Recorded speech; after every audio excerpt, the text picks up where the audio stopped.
Hi, everyone, and welcome to Judgment Day. I'm Lorne Honickman. Well, just a few days ago, teen killer, serial rapist Paul Bernardo failed in his second parole bid when the parole board said, "No way, we are not granting you parole, not this time."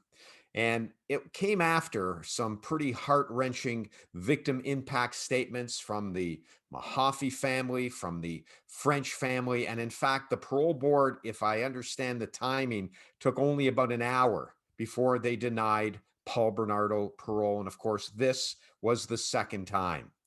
And it's unbelievable when this happens and you hear his name and you start thinking back, and you realize that it's more than 25 years. It was back in 1991 when Leslie Mahaffey was kidnapped and tortured and killed. And then a year later in April 1992. And in fact, from a personal point of view, I was on that side street outside of Burlington where they found Kristen French's body. It was a day that I had just found out that I was going to go to law school. It crazy when I think about life back then. And of course, 3 years later, Paul Bernardo was found guilty of first-degree murder in the deaths. He is designated a dangerous offender, and the rest, as they say, is history.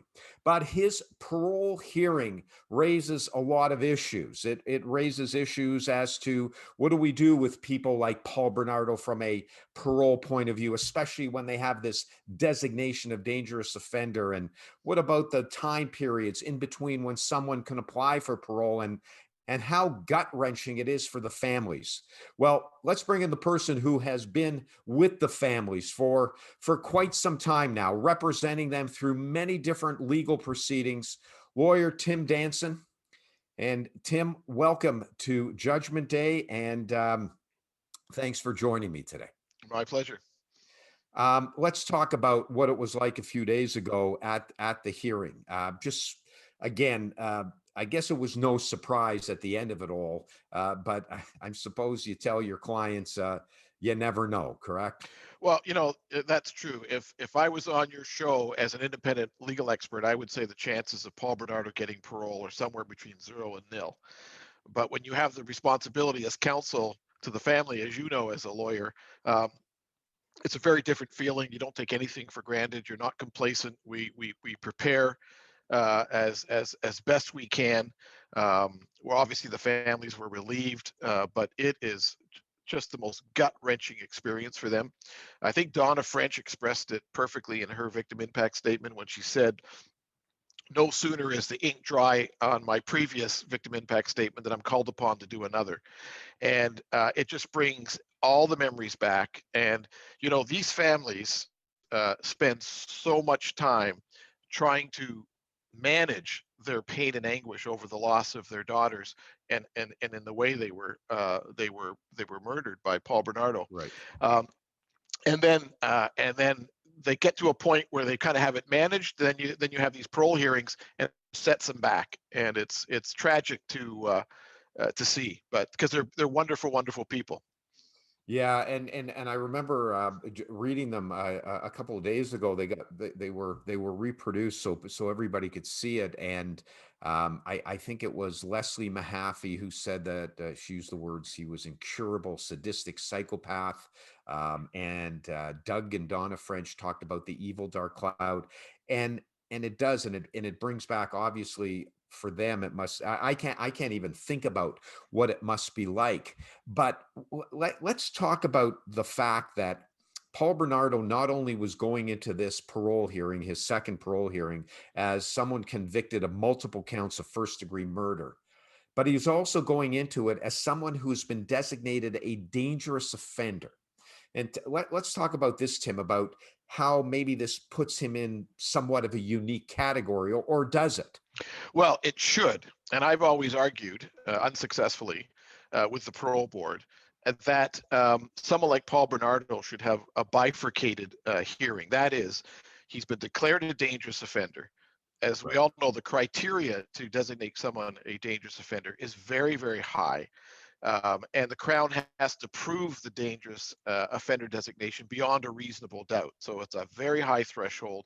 You have significant medical evidence. All of that was presented. So in my view, the parole board should first consider whether or not there is the medical evidence that displaces the medical evidence that made him a dangerous offender Right. in the first place before you get to the more traditional um, grounds for parole. Now, interestingly, the parole board did release its written decision today, Oh, and they did. I mean, just giving the reasons why they denied parole. But one thing that I was impressed with, and I haven't seen this, it didn't happen in the first time, they actually specifically identified the seriousness of the dangerous offender designation. Um, so it wasn't kind of a bifurcated hearing, but they did refer to that fact and said that it was a higher threshold in order to examine the record to protect, the public. But look at this guy.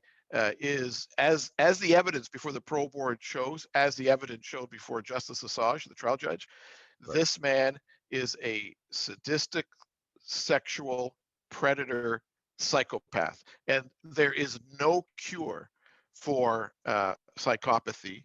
And and he's not just a psychopath. I mean, he's been found specifically to be a sadistic sexual psychopath. Right. He's at the far end of dangerousness. Yet, under the law, he gets to have another hearing if he wanted. He could apply in 1 year from 1 year. Yeah. Tuesday, and then the parole board has to grant him a hearing within 6 months. And I don't think Canadians understand. Everyone talks about this 2-year rule.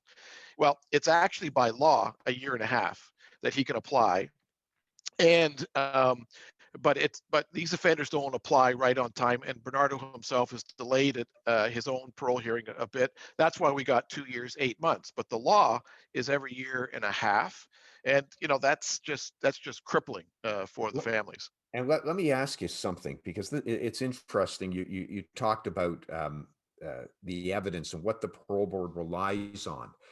And I know you find this very important, because I know you've already brought an application to the federal court about this. And I find it interesting, and that is, we don't know the evidence. We don't know, for example, Paul Bernardo can put in evidence at his parole hearing, medical evidence or psychiatric or expert evidence.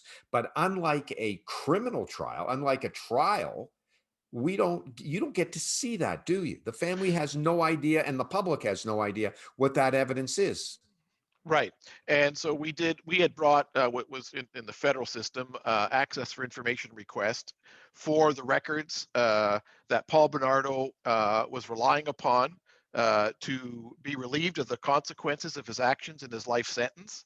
Right. Let's and it's interesting because at the parole hearing, his lawyer started cherry picking certain reports and making reference to them. We don't have the slightest idea what those reports are, what they say, if he's doing it accurately, which, as you've just said, could never happen in a criminal trial or a civil Never. trial. Never. So we've brought an application that, under the open court principle, which is a sacrosanct principle of Right. constitutional law in this country.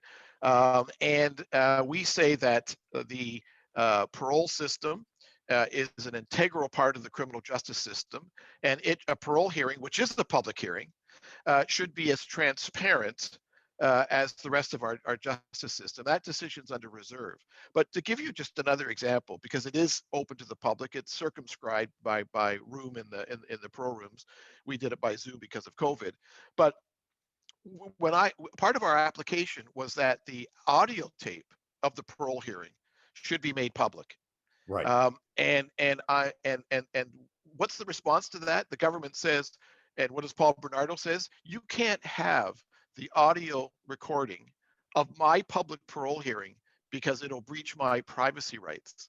And Well, I and was we've just well we've no, argued that, how first of all, how can you impress upon a public hearing a privacy interest? It's absolutely well, no, absurd. and it's unbelievable, because you're talking, the last episode of Judgment Day that I did, I talked about the Supreme Court of Canada ruling in the Well, there Sherman you go. estate files.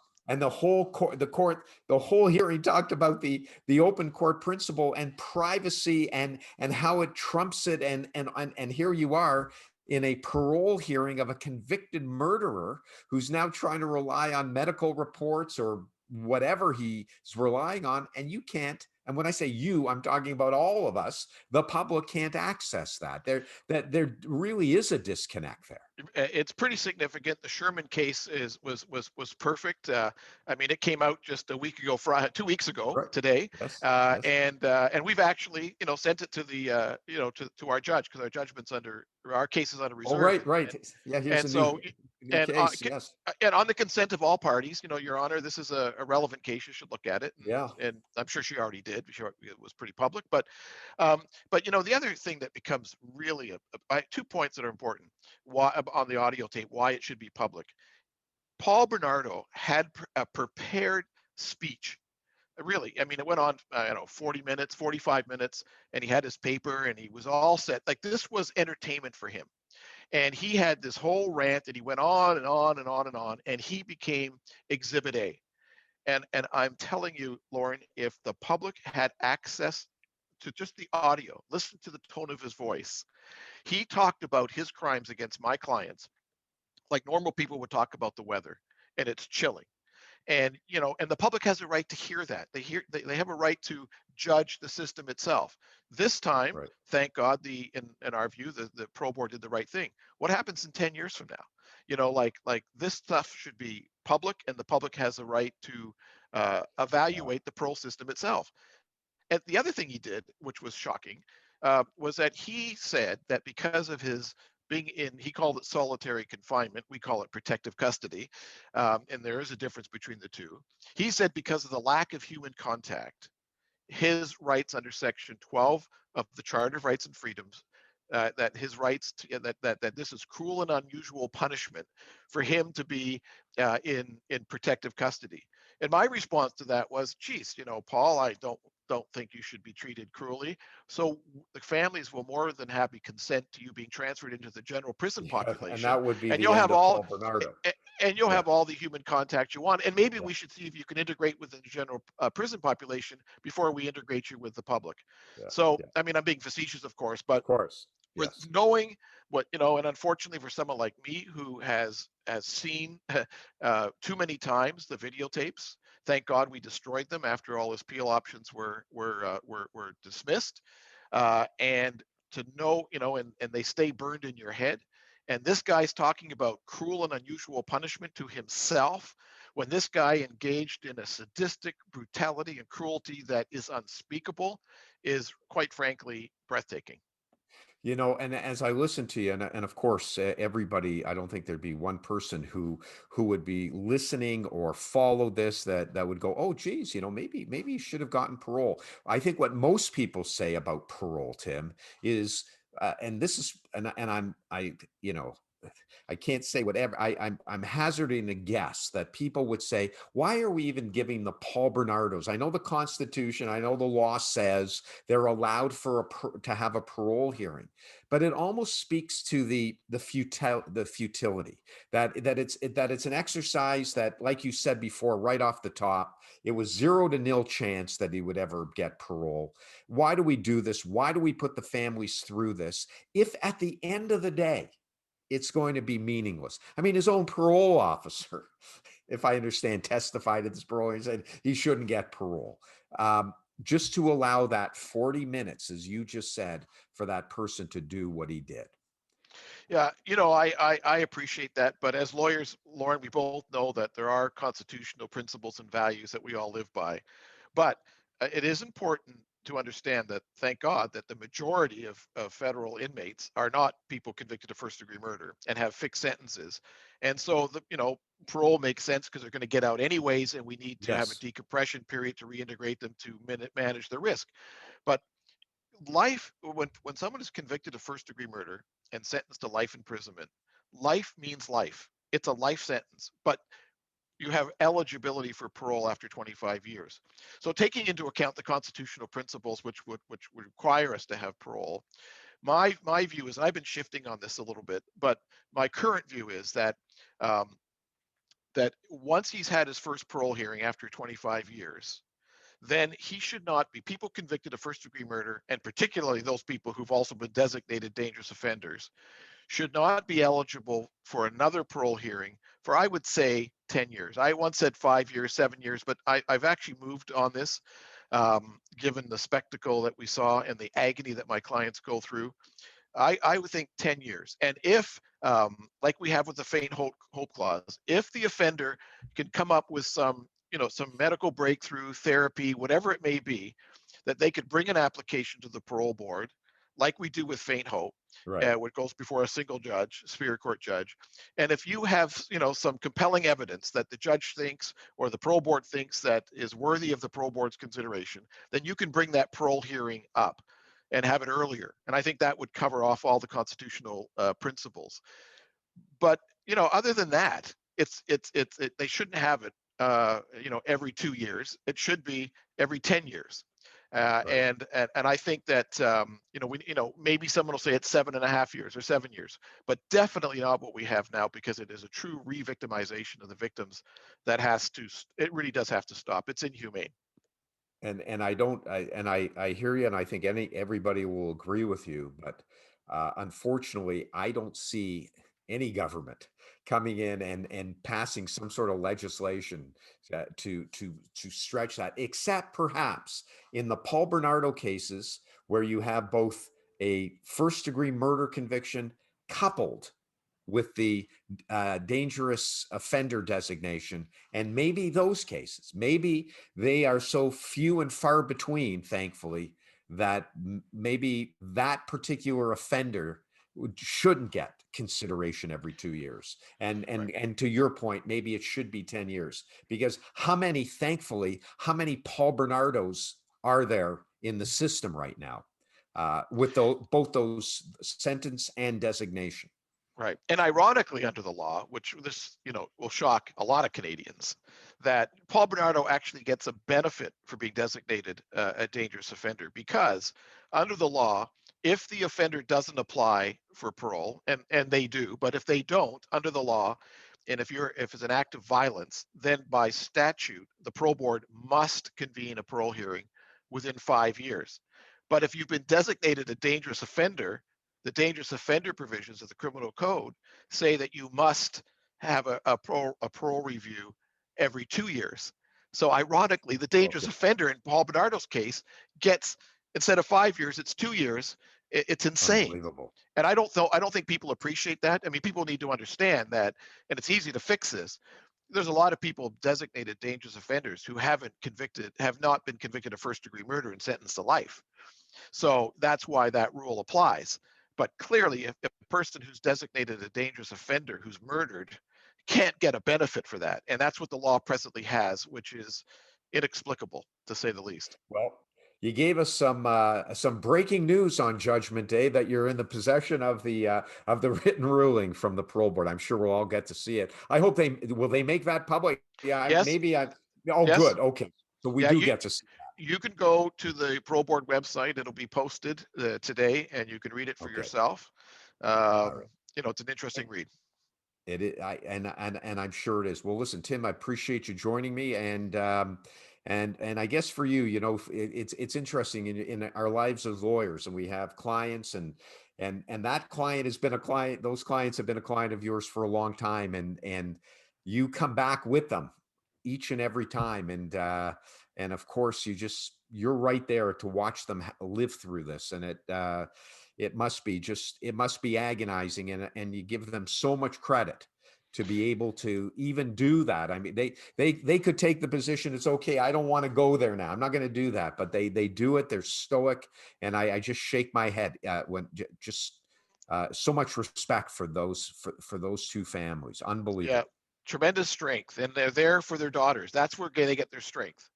Yeah. They're there to represent their daughters, to give their daughters a voice, and not to ever forget. And you can't help but admire their strength. Yeah, for sure.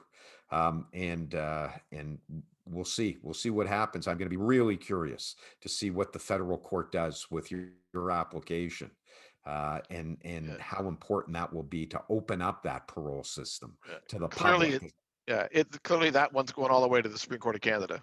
that this will be a major, major change in our criminal justice system Right. if our parole system is transparent as the rest of our justice system as it should be.